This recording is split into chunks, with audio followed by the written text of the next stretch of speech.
Hi everyone and welcome to the Digital Environment. My name is Dr. Carla Riverola and today we're going to look at the fourth industrial revolution.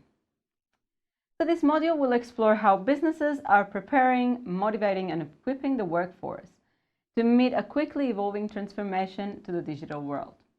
So in other words, what we're going to be looking at is how these emerging technologies that we are probably hearing about, such as artificial intelligence, robotics, blockchain, etc., are disrupting the way that businesses manage their internal processes or they interact with their customers. So by the end of this session, you should be able to describe the influences of technology in the workplace. Let's start with what the fourth industrial revolution is about. This term was introduced in the World Economic Forum in 2015, and it tried to describe the impact of these disruptive technologies that were impacting the workplace. When I talk about disruptive technologies, I'm talking about artificial intelligence, blockchain, big data, automation, nanotechnology, biotechnology, etc. So basically, it's about a revolution that brought together the physical, digital, and biological worlds and changed every aspect of economics and industries.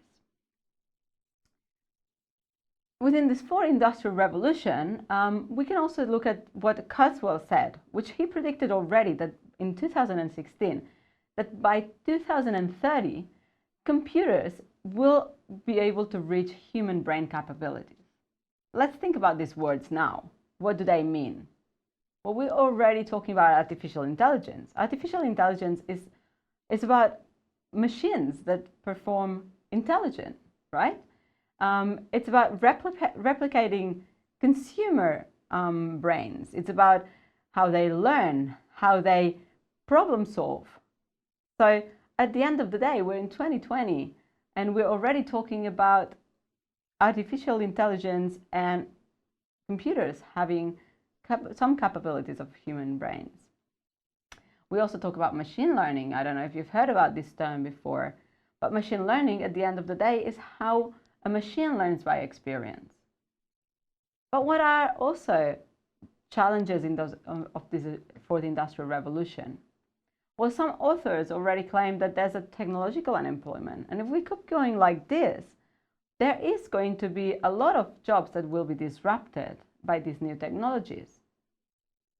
But what other challenges are out there when you think about managing a business from this technological perspective? So these data-centered technologies have changed the way that organizations have to manage technology. And there are some challenges about how they adapt and manage these changes to bring a more powerful business process. So organizations might use these technologies to manage their internal processes. And they also might use these technologies to communicate with their customers. But how do they do that? And what are the new challenges with the new coming technologies? How are they going to manage those challenges and how are they going to adapt to those? Also, let's think about these new technologies. These new technologies include wearables too. And some of you might be also wearing these technologies in your bodies. What are the ethical considerations and what are the legal considerations around there? We're using these technologies to maybe predict about some health conditions. Or we use, for example, Google that is tracking all our daily dynamics in order to provide some suggested preferences.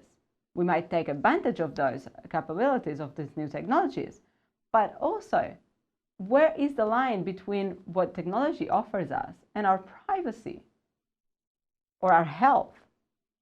So there's also challenges around the ethical and legal considerations of technologies.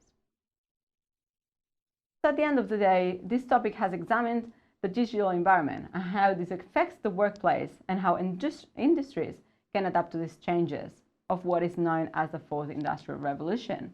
I would encourage you to think about it a little bit further and think how these technologies are affecting businesses' processes internally, how we are communicating nowadays within our enterprises and with our colleagues. How are we managing the process and the product chains? and how are we communicating with our customers within the workforce, and how we in the future will have to rethink that process with the new technologies emerging. These are some of the references, and I encourage you to have a look at them. And thank you very much for this session today.